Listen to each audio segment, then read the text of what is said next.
हाय मैं श्वेता शिक्षा पीडिया से। देखिए मेरी क्लास 12th की बायोलॉजी का चैप्टर नंबर 2 स्टार्ट हो गया है। तो चैप्टर नंबर 2 क्या है हमारा, मानव जनन यानी कि ह्यूमन रिप्रोडक्शन। इसमें मैंने आपको अपने फर्स्ट लेक्चर को 2 पार्ट में डिवाइड किया था, एक पार्ट 1 पार्ट 2। उसमें मैंने आपको नर जनन तंत्र के बारे में पूरा पढ़ाया है। ठीक है, आज जो मेरा स्टार्ट होगा वो मेरा स्टार्ट होगा मादा जनन तंत्र यानी कि फीमेल रिप्रोडक्टिव सिस्टम। ठीक है, तो देखिए इसको,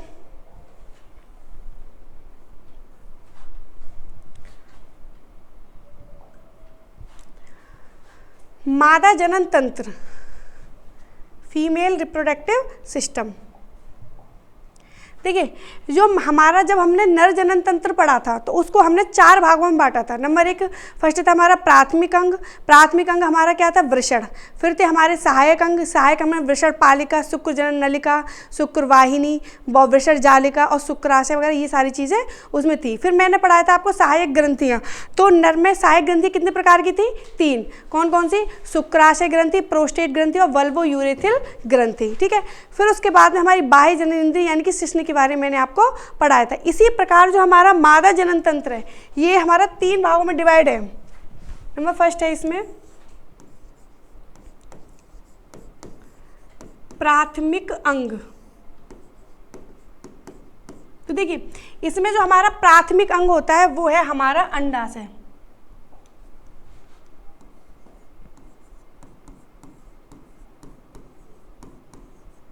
अंडाशय, ओवरी। देखिए जो हमारा प्राथमिक अंग है फीमेल में वो है हमारा अंडाशय। इसी में हमारे क्या बनते हैं, मादा युग्मक यानी कि फीमेल गैमीट यानी कि ओवम बनते हैं, यानी कि अंडाणु बनते हैं। ठीक है, अच्छा हमारा जो द्वितीयक अंग है या कि जिसे हम बोलते हैं, सॉरी सहायक अंग बोलते हैं,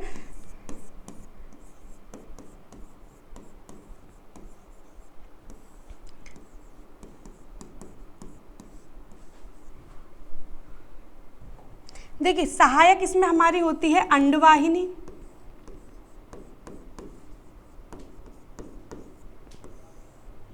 गर्भाशय,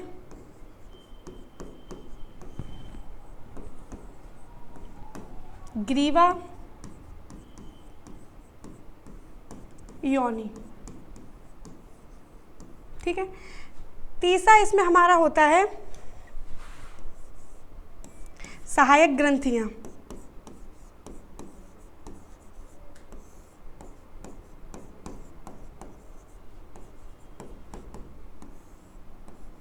ठीक है, तो सहायक ग्रंथियां 2 प्रकार की होती है। एक होती है हमारी स्तन ग्रंथि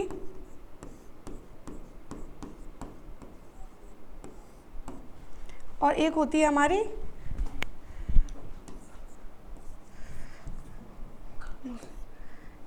देखिए तो हमारे प्राथमिक अंग हमारे कितने प्रकार के हैं, मतलब प्राथमिक अंग में हमारा क्या आता है, अंडाशय। अंडाशय यानी कि ओवरी, जिसे हम क्या बोलते हैं, ओवरी यानी कि ओवम बोलते हैं। ठीक है, सहायक अंग हमारे सहायक अंग में हमारे कौन कौन से आते हैं, अंडवाहिनी, गर्भाशय, ग्रीवा और योनि। अच्छा सहायक ग्रंथियों में कौन कौन सी ग्रंथियां आती है हमारी, स्तन ग्रंथि और बताइए और कौन कौन सी ग्रंथि आती है हमारी, वर्थोलिन ग्रंथि। कौन सी आती है, स्तन ग्रंथि और वर्थोलिन ग्रंथि। ठीक है, तो और उसमें मेल में हमारी कौन कौन सी थी,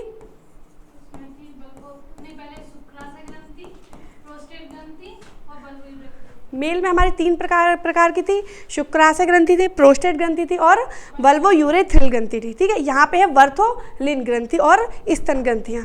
तो ये आपको समझ में आ गया, यानी कि अंडाशय में ही हमारे क्या बनता है, फीमेल गैमिट यानी कि ओवम, अंडाणु हमारे अंडाशय में ही बनते हैं। ठीक है, देखिए ये है हमारा मादा जनन अंग। देखो इसमें आपको जो ये वाली जो संरचना दिखाई दी, एक ये और एक ये 2, ये है हमारे अंडाशय।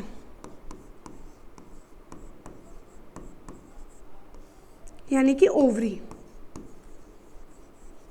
ठीक है, तो अगर पूछी जाए अंडाशय कितने होते हैं, 2 यानी कि 1 जोड़ी। इसी में हमारे क्या बनते हैं, ओवम यानी कि अंडे का निर्माण होता है। ठीक है, अच्छा ये जो आपको ये नली दिखाई दे रही है ये वाली यहाँ तक,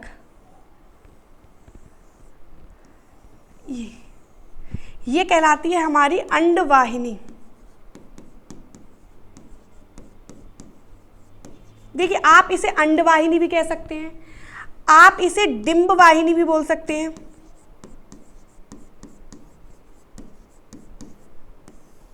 आप इसे फैलोपियन नलिका भी बोल सकते हैं। बात समझ में आई? यानी कि ये जो है ये क्या है, हमारा प्राथमिक अंग अंडाशय। अंडाशय कितने होते हैं? 2। अच्छा, और हमारे सहायक अंग में मैंने आपको क्या क्या बताया था? फर्स्ट तो ये होती है हमारी क्या अंडवाहिनी, जिसे हम डिंब वाहिनी या फैलोपियन नलिका कहते हैं। ठीक है, फिर ये जो आपको स्ट्रक्चर वाली जो दिखाई दे रही है, ये यहाँ तक ये हमारी कहलाती है गर्भाशय।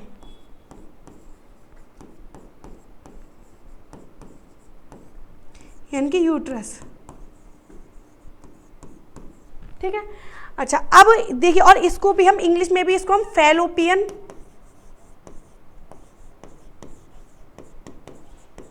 ट्यूब बोलते हैं। ठीक है, अच्छा गर्भाशय के नीचे जो ये वाला पार्ट दिखाई दे रहा है, इसको बोलते हैं हम ग्रीवा सर्वेक्स। ठीक है, ग्रीवा के नीचे ही हमारा एक पार्ट होता है जिसे बोलते हैं हम योनि वेजाइना। ठीक है, बात समझ में आई? वेजाइना। ठीक है, तो ये बात समझ में आई। तो मैंने आप लोगों को क्या बताया था कि फीमेल के पार्ट को कितने भागों में डिवाइड किया है? 3। पहला तो प्राथमिक अंग में हमारे क्या आते हैं? अंडाशय। अंडाशय कितने हैं आपको? 2। ये जो नली दिखाई दे रही है इसको क्या बोलते हैं हम? अंडवाहिनी, डिंब वाहिनी या फैलोपियन नलिका या फैलोपियन ट्यूब कहते हैं। ये जो पार्ट है बीच में आपको ये दिखाई दे रहा है जिसको बोलते हैं गर्भाशय। गर्भाशय, गर्भाशय यानी कि आप का एक तरीके का अब ये पहला आपका जो घर है वो यही है, क्योंकि आप इस दुनिया में आने से पहले सबसे पहले आप यहीं तो रहे थे, तो ये आपका क्या है? गर्भाशय। ठीक है, अच्छा फिर गर्भाशय के नीचे हमारी क्या कहलाती है? ग्रीवा यानी कि सर्वेक्स कहलाता है। फिर हमारे नीचे जो पार्ट है क्या है? योनि यानी कि वेजाइना कहलाते हैं। बात यहाँ तक क्लियर है? ये हमारा क्या है? मादा जनन तंत्र का ये हमारा डायग्राम है। देखिए, प्राइमरी सेक्स ऑर्गन्स ओवरीज, यानी कि हमारा जो प्राइमरी सेक्स ऑर्गन्स हमारा क्या होता है? ओवरी होता है। अंडाशय ही तो होता है। प्राथमिक जनन अंग क्या है हमारा? अंडाशय। ठीक है, अच्छा अंडाशय। और देखिए फिर हमारे सेकेंडरी कौन कौन से? हमारे यूट्रस यानी कि गर्भाशय, फैलोपियन ट्यूब यानी कि अंडवाहिनी, वेजाइना यानी कि योनि, सर्विक्स यानी कि ग्रीवा। ठीक है, देखिए ये इधर पार्ट में दिखाई देते हैं। जो आपके फीमेल हैं, फीमेल में ये है आपका पार्ट। ठीक है, यहाँ दिखाई देता है ये आपका क्या है? ये देखिए ये आपकी क्या है? ओवरी। ये आपकी फैलोपियन ट्यूब। ये आपका क्या है? यूट्रस। यूट्रस के नीचे सर्वेक्स, सर्वेक्स के नीचे वेजाइना, और वेजाइना के नीचे ये वाला पार्ट है जो बाहरी एक्सटर्नल पार्ट होता है जिसको बोलते हैं व्यूल्वा। ठीक है, बाहरी जो पार्ट दिखाई दे, बाह्य जननांग। ठीक है, आप चाहो तो मादा जननांग को 4 भागों में भी कर सकते हो, एक और एक्स्ट्रा कर सकते हो, बाह्य जननांग। ठीक है, उसको भी मैं आपको कराऊंगी। तो समझ में आ गया कि किस तरीके से आपको किस तरीके से दिखाई देता है। ठीक है, तो देखिए अब आ जाइए अंडाशय। अब हम जितने भी जो भी मैंने पार्ट आपको बताए थे इनके बारे में हम एक एक करके पढ़ेंगे पूरा। ठीक है, तो देखिए अंडाशय, अंडाशय को हम क्या बोलते हैं? ओवरी। तो अंडाशय जो होता है, पहले तो मेन बात है ये हमारा क्या है? मादा जनन तंत्र का प्राथमिक अंग है। क्या है ये हमारा? प्राथमिक अंग है। क्योंकि मैंने बताया था कि प्राइमरी सेक्स ऑर्गन क्या है हमारा? अंडाशय यानी कि ओवरी। अंडाशय की संख्या कितनी होती है? 1 जोड़ी, या फिर आप कुल बोल सकते हो कितने होते हैं? 2। संख्या में कितने होते हैं? 2। अच्छा जो हमारा अंडाशय होता है वो बादाम की आकृति का होता है। कैसा होता है? बादाम की आकृति, मतलब हल्का, ऐसा नहीं है प्रॉपर बादाम होता है, हल्का सा उस स्ट्रक्चर में दिखाई देता है। ठीक है, अच्छा अंडाशय में क्या बनते हैं हमारे? अंडाणु यानी कि ओवम। ओवम का निर्माण होता है। यहां तक आप लोगों को समझ में आ गया कि नहीं आ गया? यानी कि अगर आज जैसे थ्योरी देखिए, एक तो चीज़ होती है कि आपने कोई चीज़ याद करी तब थ्योरी लिखी, अगर आपको यहाँ डायग्राम समझ में आ गया तो आपको थ्योरी मतलब रटने की ज़रूरत नहीं है, आप उसको खुद भी बना के लिख सकते हो। अब इसमें क्या था, आपने हेडिंग डाली अंडाशय, अंडाशय में क्या लिखोगे आप, अंडाशय हमारा क्या है, प्राथमिक जनन अंग है, ठीक है। अच्छा, ये अंडाशय की संख्या कितनी होती है, 2 होती है। अंडाशय में क्या पाया जाता है, अंडाणु का निर्माण होता है, और अंडाशय में ही हमारे इसी कैसी आकृति होता है, बादाम की आकृति का होता है, ठीक है। अच्छा, और इसके बारे में देखिए और कराएंगे हम आपको। देखो अब ये है,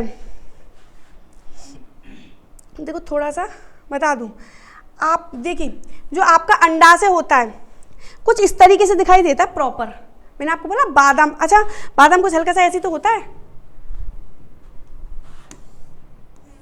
ऐसे होता है ना, तो हल्का सा ऐसी स्ट्रक्चर दिखाई दे रही है हमें, ठीक है। अब देखिए जो अंडाशय होता है, ठीक है, ओवरी, उसको हमने बीच में से कट किया तो हमें कुछ अंदर से इस तरीके से दिखाई दिया, ठीक है। हमारे अंडाशय हमारा 2 भागों में विभाजित है, अंडाशय हमारे कितने भागों पार्ट में डिवाइड है, 2 पार्ट में। देखिए जो ये अंदर वाला आपको ये पार्ट दिखाई दे रहा है, ये वाला, ये इसको बोलते हैं मेड्यूला, क्या बोलते हैं, मेड्यूला, यानी कि ये है हमारा आंतरिक भाग, क्या है अंडाशय का आंतरिक भाग। इसके बाहर जो ये पूरा जो ये पार्ट है ये है हमारा बाहरी भाग, जिसे बोलते हैं हम कॉर्टेक्स, क्या बोलते हैं, कॉर्टेक्स। यानी कि अंडाशय को कितने भागों में डिवाइड किया है, 2। जो आंतरिक भाग है इसमें देखिए आपको ये दिखाई दे रही है, ये हमारी ब्लड वेसल्स हैं, ये सारी क्या है, हमारी ब्लड वेसल्स वगैरह होती है, सारा कुछ इसमें अंदर भरा हुआ होता है, ठीक है। तो ये जो मेडुला भाग है उसमें क्या भरी होती है, ब्लड वेसल्स, यानी कि रुधिर नलिकाएं भरी हुई होती है, ठीक है, रक्तवाहिनियां इसमें होती हैं। अच्छा, ये बाहर वाला जो पार्ट आपको दिखाई दे रहा है जिसमें ये पूरा सिस्टम है, इसको क्या बोलेंगे हम, कॉर्टेक्स। ये कैसा भाग होता है, बाहरी भाग होता है, ठीक है। अब देखिए इसमें क्या होता है, अंडाशय की, देखो अंडाशय की जो ये बाहर वाली ये वाली परत जो होती है इसको बोलते हैं जर्मिनल एपिथेलियम, ये परत को क्या बोलते हैं, जर्मिनल एपिथेलियम। अब इसमें क्या हो रहा है, oogenesis की क्रिया हो रही है, oogenesis मतलब इसमें अंड जनन की प्रक्रिया हो रही है, अब इसमें अंडाणु बनना शुरू हो रहा है। ये जो प्रोसेस आपको दिख रही है, साइकिल जो दिख रही है, ये हमारे ओवम बन रहा है, इसमें क्या बनना है हमारा, ये ओवम। देखिए जब ओवम जो हमारे जो जर्मिनल एपिथेलियम से जो सेल्स होती है ये अंदर की ओर फोल्ड होकर ये एक ऐसी स्ट्रक्चर बना लेती है, ठीक है। इसको हम, ये हमारा क्या है, देखो इसमें जो अंदर वाली संरचना जिसे बोलते हैं oocyte, क्या बोलते हैं, oocyte। इसके बाहर जो सेल्स है इसको हम बोलते हैं फॉलिकल सेल्स, क्या बोलते हैं, फॉलिकल सेल्स। ये क्या करती है अपने, देखिए इसमें आपको 1 लेयर दिखाई दी, इसमें ये बड़ी तो कितनी लेयर दिखाई दे गई, 2 लेयर दिखाई दी, इसमें कितनी दिखाई दे गई, 3, ठीक है। यानी कि अपने आकार में वृद्धि करती रहती है, लेयर बनाती रहती है। तो ये हमारे क्या कहलाते हैं, प्राइमरी फॉलिकल्स। बात समझ में आई, यानी कि जो जर्मिनल एपिथेलियम थी इसमें oogenesis मतलब अंड जनन की प्रक्रिया, जब अंडे बनने की प्रक्रिया को हम क्या बोलते हैं, oogenesis, वो स्टार्ट हुई तो ये इस तरीके से एक अंडा बन गया, ठीक है। इसने अपनी 1 परत थी तो ये हो गया, 2 परत कर ली, फिर ये कहलाई, फिर इससे और अपने आकार में वृद्धि कर ली, डेवलप हो गई, तो ये क्या, तो ये जो प्रोसेस है हमारा क्या कहलाता है, प्राइमरी फॉलिकल्स, ठीक है। अब इसमें क्या हुआ, प्राइमरी फॉलिकल्स के बाहर जब इधर आए आपको एक ऐसी ये संरचना दिखाई दी, ठीक है। ये जो संरचना इसे बोलते हैं हम एंट्रियम, क्या बोलते हैं, एंट्रियम, यानी कि एंट्रियम बोलते हैं इसमें। और देखिए जी oocyte हमारी अंदर है ही है, ठीक है, तो इसको बोलेंगे हम सेकेंडरी फॉलिकल्स। बात समझ में आई, यानी कि लेयर बढ़ती गई तो ये हो गया हमारा प्राइमरी फॉलिकल्स। जब इसमें एक एंट्रियम की संरचना भी आ गई तो इसको क्या बोलेंगे हम, सेकेंडरी फॉलिकल्स। अब क्या हुआ, इस एंट्रियम ने अपना आकार क्या कर लिया, वृद्धि कर लिया, अपने अंदर एक गुहा समझते, मतलब खाली जगह को बोलते हैं गुहा। जैसे आपका मुंह है, ठीक है, आपका मुंह कैसा है, खाली जगह है, इसमें आप खाना खा लेते हो तो ये क्या होगा, मुंह को क्या बोलते हैं, मुख गुहा। पेट है आपका, पेट में खाली जगह होती है, खूब आराम से चावल वावल खूब भरपूर खाते रहते हो तो उसका बोलते पेट को क्या बोलते हैं, उदर और गुहा। तो गुहा मतलब समझते हो, गुहा का मीन्स होता है खाली जगह, तो वही चीज़ अपने अंदर एक कैविटी यानी कि गुहा बना लेता है, ठीक है। अब क्या हुआ, ये हमारे कौन से हो गए, ये हो गया मैच्योर फॉलिकल्स, ये हमारे कौन से मैच्योर फॉलिकल्स। देखिए ये हमारा स्टेज क्या होगी, हमारी प्राइमरी फॉलिकल्स। भाई oogenesis मतलब होता है, ये पूरी प्रक्रिया क्या कहलाती है, हमारी अंड जनन की प्रक्रिया, ठीक है। oogenesis इसमें प्राइमरी फॉलिकल्स हुए, प्राइमरी फॉलिकल्स के बाद में कौन सी, इसमें एक ऐसी स्ट्रक्चर आई एंट्रम की, तो इसको क्या बोलेंगे, सेकेंडरी फॉलिकल्स। इसमें इसने अपना आकार वृद्धि के लिए इसको क्या बोलेंगे, मैच्योर फॉलिकल्स, ठीक है, मैच्योर फॉलिकल्स। अब इसमें क्या हुआ, ये फट गई, जब ये फटी तो ये जो ये वाली स्ट्रक्चर है oocyte, ये कहाँ निकला है हमारा, बाहर निकला है, क्लियर है। यही बाहर निकलकर यहीं से आपको आपने एक संरचना देखी, आपकी जो अंडवाहिनी है, अंडवाहिनी में एक स्ट्रक्चर होती है, आपकी उंगली जैसी संरचना होती है। अभी मैं आपको अंडवाहिनी बताऊंगी तब उसमें देखना, ये जाके अंडवाहिनी में यही प्रवेश कर जाती है। बात क्लियर है। ये हमारा क्या है, ओवम, ठीक है। ये हमारा किस में प्रवेश कर गया, अंडवाहिनी में, ठीक है। अच्छा, अब यहाँ पे ये तो निकल गया, लेकिन इसने आके अपनी एक ऐसी येलो कलर की स्ट्रक्चर बना ली जिसके हम क्या बोलते हैं, कार्पस ल्यूटियम। क्या बोलते हैं, कार्पस ल्यूटियम। और ये फिर किस में चेंज हो गए, कार्पस एल्बिकेंस में। बात समझ में आई यहाँ तक कि नहीं, क्लियर है, ठीक है। तो अब ये हमारे क्या निकल गए, ऊ साइड यानी कि ओवम में हमारे बाहर निकल गए, ठीक है। अब देखिए, अब ये बताइए आप लोग को साइकिल क्लियर हुई या नहीं हुई, कोई दिक्कत नहीं है, तो सारा कुछ ठीक है, बस कुछ नहीं इसके नाम वगैरह दिए हुए हैं। अब देखिए हम क्या पढ़ रहे थे, ओवम यानी कि प्राथमिक अंग, अंडाशय के ओवरी के बारे में पढ़ रहे थे, ठीक है। तो मैंने आपको क्या बताया था कि मनुष्य में कितने अंडाशय होते हैं, मादा मनुष्य में अंडाशय की संख्या कितनी होती है, 2 होती है, ठीक है। देखिए प्रत्येक अंडाशय की लंबाई कितनी होती है, 2 से 4 सेंटीमीटर होती है। कितनी होती है, 2 से 4 सेंटीमीटर। यह श्रोणि भित्ति तथा गर्भाशय से स्नायु के द्वारा जुड़ी हुई होती है। अब देखिए श्रोणि भित्ति क्या होता है, श्रेणी है, इसको श्रोणि बोलेंगे, सॉरी, श्रोणि भित्ति। श्रोणि भित्ति का मतलब होता है जो हमारा नाभि के नीचे वाला जो पार्ट होता है ना, उसको बोलते हैं श्रोणि भित्ति, ठीक है। जो अभी मैंने आपको दिखाया था वहीं तो हमारे ये पूरा मादा जनन तंत्र पाया रहा था। अच्छा, अंडाशय हमारे कुछ ऐसे तो थे, तो एक बात बताइए किससे चिपका हुआ था, गर्भाशय से चिपका हुआ था हमारा अंडाशय। मैंने क्या बोला, श्रोणि भित्ति, यानी कि श्रोणि भित्ति में, अच्छा किससे, गर्भाशय से। स्नायु मतलब होता है जो मतलब वेसिकल्स, वाहिनी क्या नस वगैरह होती है, इसी के द्वारा क्या होते हैं जुड़े होते हैं। बात समझ में आई। अच्छा, फिर मैंने आपको एक चीज़ और बताई थी अंडाशय में और क्या क्या पॉइंट आपको बताए थे। देखिए आप इसकी थ्योरी खुद लिख सकते हैं।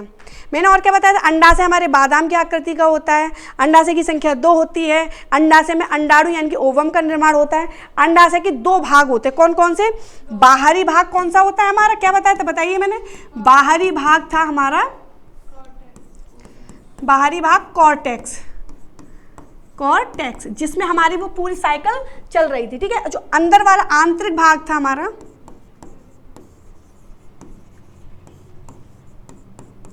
आंतरिक भाग था हमारा मेड्यूला, ठीक है, जिसमें हमारी क्या ब्लड वेसल्स वगैरह पाई जा रही थी। तो ओवरी आपको समझ में आई, अंडाशय क्लियर हो गया, चलो अच्छा है।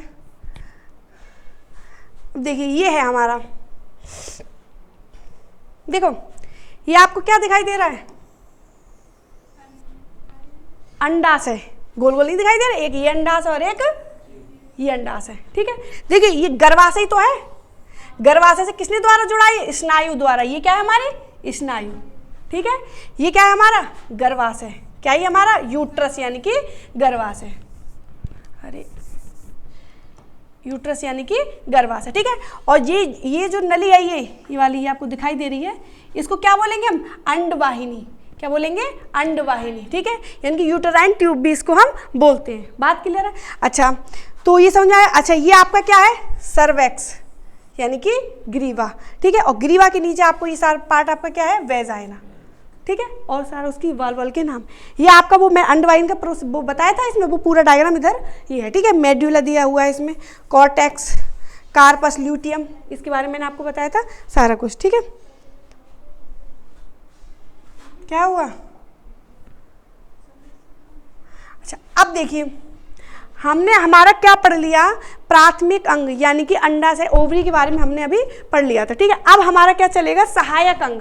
जी अंडवाहिनी क्या है हमारा, सहायक अंग है, ठीक है। अंडवाहिनी क्या है हमारी, सहायक अंग। तो देखिए पहले तो पॉइंट यही है कि अंडवाहिनी क्या है हमारा, सहायक अंग। अच्छा अंडवाहिनी को हम सहायक अंग क्यों बोलते हैं, बताइए। देखिए अंडवाहिनी को हम सहायक अंग इसलिए बोलते हैं क्योंकि जो ओवरी होती है उसमें तो हमारे एग बन रहे हैं, ठीक है। अब एग को ले जाने में सहायता जो करते हैं वो कौन करती है, हमारी अंडवाहिनी। कौन करती है, हमारी अंडवाहिनी, ठीक है।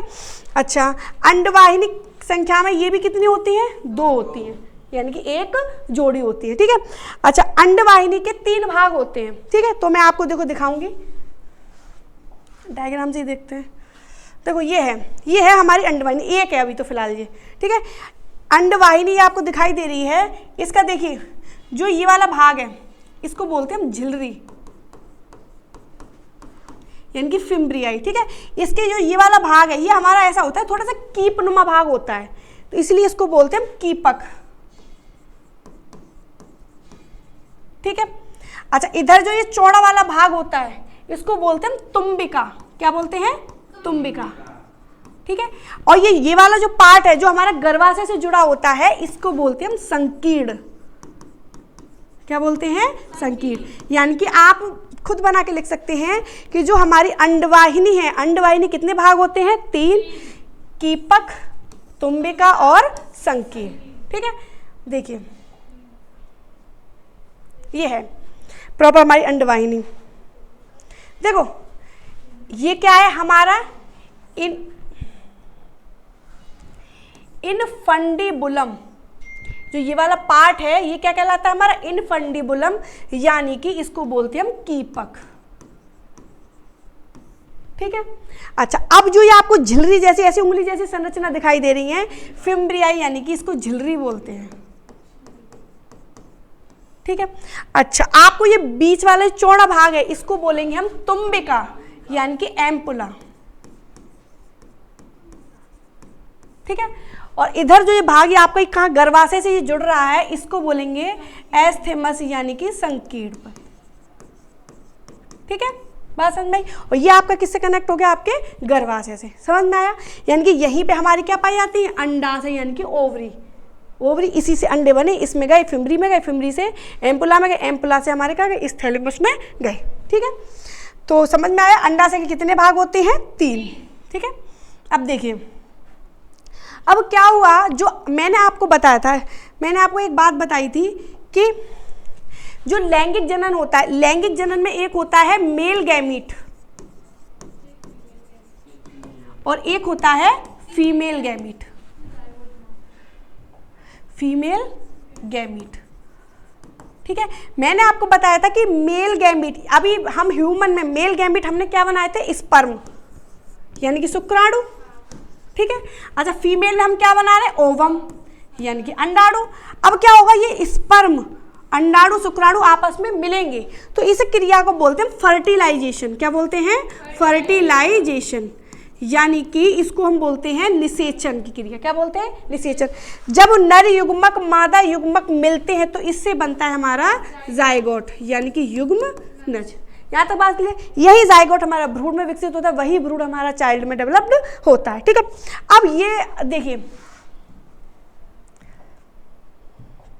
अब समझिए यहाँ पे देखो, ये है हमारा क्या है? ओवरी, यानी कि अंडाशय। ये हमारी अंडाशय है, इसमें ये एग निकला, ये रहा हमारा एग। ठीक है, अब क्या हुआ जब ये एग यहाँ पर आ गया? ठीक है, फिर जब ये एग आ गया तो देखिए ये आपको ये ऐसी संरचना दिखाई दे रही है, ये है हमारे शुक्राणु, यानी कि स्पर्म। मैंने आपको बताया था शुक्राणु प्रवेश करते फीमेल में योनि के द्वारा गिरीवा में जाएंगे, गिरीवा के द्वारा गर्भाशय में आएंगे, गर्भाशय के द्वारा आपकी फैलोपियन ट्यूब यानी कि अंडवाहिनी में प्रवेश करते हैं। अच्छा एक क्वेश्चन आता है, जो आपका जो फर्टिलाइजेशन होता है यानी कि जो निषेचन क्रिया, निषेचन क्या होता है? मादा युग्मक नर युग्मक से मिलता है तो उस क्रिया को क्या बोलते हैं? निषेचन, यानी कि फर्टिलाइजेशन कहते हैं। तो जो फर्टिलाइजेशन की क्रिया होती है वो होती है हमारी अंडवाहिनी में। कहाँ पर होती है? अंडवाहिनी। अच्छा अंडवाहिनी के भी मैंने 3 भाग बताए थे, कौन कौन से? कीपक यानी कि इनफंडिबुलम, तुम्बिका यानी कि एम्पुला और संकीर्ण यानी कि स्थैमस। ठीक है, तो जो हमारे जो निषेचन की जो क्रिया होती है वो होती है हमारी तुम्बिका में। कहाँ पर होती है? तुम्बिका में, यानी कि एम्पुला में। देखिए ये क्वेश्चन आपसे पूछ भी सकता है, ऑप्शन दे देगा कि बताइए ह्यूमन में निषेचन की क्रिया अंडवाहिनी में किस भाग में होती है। तो अगर आपको ऑप्शन में तुम्बिका दिया हुआ है तो आप तुम्बिका लगाएंगे, और यदि आपको दिया हुआ है तुम्बिका और संकीर्ण के बीच में तो आपका ये भी ऑप्शन ठीक है। अच्छा हमने तुम्बिका ही क्यों बोला? क्योंकि जो ज्यादातर भाग होता है वो किसका होता है? तुम्बिका का, और थोड़ा हल्का फुल्का होता है किसका भाग होता है? मतलब हल्की जगह होती है संकीर्ण की। तो डिपेंड करता है ऑप्शन पे, अगर या तो ये ऑप्शन आएगा या फिर ये ऑप्शन आएगा। ठीक है, तो आपने पता चला कि जो फर्टिलाइजेशन की क्रिया हमारी कहाँ पर होती है? अंडवाहिनी में। और अंडवाहिनी के कौन से भाग पर होती है? तुम्बिका, या फिर आप बोल सकते हो तुम्बिका और संकीर्ण के बीच में। ठीक है, अब देखिए ये हमारा एग आ रहा है, इधर से हमारे कौन आए? स्पर्म, इस एग से मिल गए, तो यानी कि कौन सी क्रिया हो गई, फर्टिलाइजेशन। लिखा हुआ है किसकी क्रिया हो गई, फर्टिलाइजेशन। अच्छा, जब दोनों युग्मक मिले तो हमारा क्या बनता है, जायगोट यानी कि युग्मनज। अब यही जायगोट हमारा डिवीजन कर करके हमारा किस में आ रहा है, ये हमारा गर्भाशय में एम्ब्रियो के रूप में आ रहा है। बात समझ में आई? तो कैसे आता है अंडाणु, हमारा समझ में आ गया, क्लियर हो गया। तो आपको मैंने ओवरी समझाई, ओवरी समझ में आ गई। ये है हमारी क्या, हाँ, धीरे धीरे इसकी एक साइकिल होती है, वो आगे जब आपको मेंस्ट्रुएशन साइकिल कराएंगे ना तब पढ़ाएंगे, ठीक है। तो देखिए ऐसा अभी थोड़ा सा अपना लेके चलना, ठीक है, धीरे धीरे आगे बढ़ेंगे। अच्छा, अब देखिए फैलोपियन नलिका, फैलोपियन नलिका को और किस नाम से हम जानते हैं, अंडवाहिनी और डिंब वाहिनी, ठीक है। यह लगभग 10 से 12 सेंटीमीटर लंबी होती है, ठीक है। और हमारे ये बताइए ओवरी कितने आकार के, 2 से 4 सेंटीमीटर के होते थे, ठीक है। अच्छा, अब अंडाशय के ठीक पास डिंब वाहिनी का हिस्सा कीप के आकार होता है। मैं जैसे अंडाशय था, झिल्ली थी, उसकी कीप के आकार का था, जिसको क्या बोलते थे, कीपक। क्या बोलते थे, कीपक, यानी कि इनफंडिबुलम कह भी सकते हैं, ठीक है। क्या बोलते थे, कीपक और इनफंडिबुलम कहते थे, ठीक है। अच्छा, कीपक के किनारे पर अंगुली जैसी सदस्य संरचना पाई जाती, जिसे झालर या झिल्ली बोल दो या फिम्बरी कहते थे, यानी कि जो ऐसी उंगली जैसी संरचना पाई जाती उसे क्या बोलते थे, झालर यानी कि फिम्बरी कहते थे। क्लियर है यहाँ तक? अच्छा, फिर क्या हुआ, कीपक आगे चलकर अंडवाहिनी के एक चौड़े भाग में खुलता है, जिसे क्या बोलते थे हम, तुम्बिका, यानी कि यहाँ से बड़ा या एक चौड़ा सा भाग मान लो इस तरीके से, तो ये क्या हो गया हमारा तुम्बिका यानी कि एम्पोला। यहीं पर हमारी क्या क्रिया होती थी, फर्टिलाइजेशन की क्रिया होती थी, ठीक है। अच्छा, अंडवाहिनी का अंतिम भाग संकीर्ण पथ यानी कि स्थेमस है, जो सक्रिय अवकाश का ल्यूमेन होती है, जो गर्भाशय को जोड़ती है, यानी कि जो लास्ट वाला पार्ट था वो हमारा किससे जुड़ा हुआ था, गर्भाशय से जोड़ता था। यहाँ तक समझ में आई? तो थ्योरी वैसे याद करने की जरूरत नहीं है, अगर आपको इसके भाग वगैरह पता हो तो खुद ही बना के लिख सकते हो, डायग्राम पता हो तो, ठीक है। अब आ जाते हैं हमारे गर्भाशय में, ठीक है। तो बताइए गर्भाशय कितना होते हैं, एक होते हैं। गर्भाशय कितने होते हैं, एक, ठीक है। और गर्भाशय एक होता है, और आपको पता है कि गर्भाशय में ही हमारे क्या पाए जाते हैं, हमारा भ्रूण का विकास हमारा कहाँ होता है, गर्भाशय में ही, ठीक है। जैसे ये है, ये क्या है हमारे वाला पार्ट, ठीक है। आप लोग कंफ्यूजन होते हो ना कि डायग्राम में कि मैम कैसे कलर करें, तो देखिए कलर डायग्राम इसको करने अच्छा लग रहा है ना। तो ये सारे आप देखिए, ये हमारा क्या है, गर्भाशय, ये वाला पार्ट। देखिए गर्भाशय में 3 परतें होती है, एक होती है हमारी पेरीमेट्रियम, एक होता है हमारा मायोमेट्रियम, और एक होता है हमारा एंडोमेट्रियम। पेरीमेट्रियम यानी कि बाहर की परत, मायो मिडल, एंड्रो आंतरिक। बात समझ में आई? तो कुछ नहीं, इसमें बस ये लिखना है कि गर्भाशय में कितनी परत होती है, 3 परत होती है, पेरीमेट्रियम, मायोमेट्रियम और एंडोमेट्रियम। जो आपकी देखो एंड्रोमेट्रियम वाली जो परत होती है, यही क्या करती है, जब प्रसव की अवस्था होती है तो यही मतलब जो पुश करने का काम है वो यही वाली परत हमारी करती है। या मेंस्ट्रुएशन जो साइकिल होती है उसमें भी यही वाली परत हमारी भाग लेती है, ठीक है। तो समझ में आया? गर्भाशय, गर्भाशय में कितनी परत पाई जाती है, 3। कौन बाहर, सबसे बाहर वाली पेरीमेट्रियम, अंदर वाली मायोमेट्रियम, और उससे अंदर वाली एंडोमेट्रियम, ठीक है। और गर्भाशय कितने होते हैं, 1। अच्छा, ये देखिए, ये है हमारा, दिखाई दे रहा है, ये गर्भाशय यूट्रस, देखिए कितना छोटा सा भी है। इसमें ये जो आपका दिखाई दे रहा है, ये पार्ट, ये जो है, ये आपका प्लेसेंटा है। इसी के द्वारा जो बच्चे को जो भ्रूण पोषण, जो भी भोजन, ऑक्सीजन वगैरह जो भी मिलती है, इसी के द्वारा आप बच्चे को मिलती है। जब भ्रूण होता है माँ के गर्भ में तब ये होती है, लेकिन फिर उसके बाद जब चाइल्ड डेवलप होती है क्या होती है, अपने आप ही ये गायब हो जाता है, ठीक है। अच्छा, अब देखिए सर्विक्स आपको दिख गया, ये रहा, वेजाइना ये रही, ठीक है। सारा कुछ दिख गया कि नहीं दिख गया? अब ये बताइए आपको समझ में आया कि नहीं? हाँ जी। तो आज हमने आप लोगों को क्या क्या पढ़ाया? आज हमने पढ़ाया आपको प्राथमिक अंग यानी कि ओवरी के बारे में। ओवरी का हमने अनुप्रस्थ काट, उसको काट के देखा तो हमने उसकी एक साइकिल देखी जिसमें हमें पता चला कि हमारा ओवम कैसे बनता है, ठीक है। फिर हमने आप लोगों को बताया था किसके बारे में, अंडवाहिनी के। अंडवाहिनी कितने भाग होते हैं, 3 भाग होते हैं। कौन कौन से? कीपक, तुम्बिका और संकीर्ण, यानी कि इनफंडिबुलम, एम्पोला और स्थेमस, ठीक है। फिर मैंने आपको बताया था गर्भाशय के बारे में। गर्भाशय के भी कितने पार्ट होते हैं, कितने भाग होते, कितनी परत होती है, 3। क्या है, पेरीमेट्रियम, मायोमेट्रियम और एंडोमेट्रियम, ठीक ठीक है।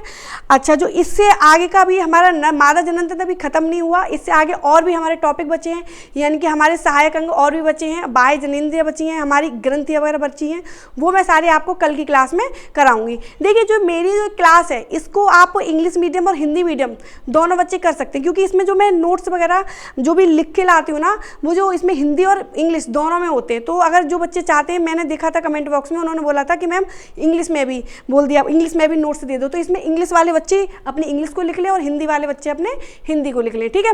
तो आज की जो मेरी क्लास है यही समाप्त होती है। अगर आप लोगों को मेरी क्लास पसंद आई हो तो प्लीज़ जो हमारा चैनल शिक्षा पीडिया है, और अगर आपको हमारे जो चैनल है, अगर इसके आपके नोट्स चाहिए, जैसे आपको चैप्टर वाइज नोट्स चाहिए, तो आप प्लीज़ हमारा एक चैनल है शिक्षा पीडिया, तो आप उस पर जाइए, वहाँ पे हमारे हैंड रिटन नोट्स और टाइपिंग नोट्स दोनों ही मिलेंगे। अगर आपको मेरा चैनल मेरा जो लेक्चर समझ में आया हो तो हमारे चैनल को सब्सक्राइब कीजिए, लाइक कीजिए, और कोई डाउट हो तो कमेंट कीजिए। थैंक यू, धन्यवाद।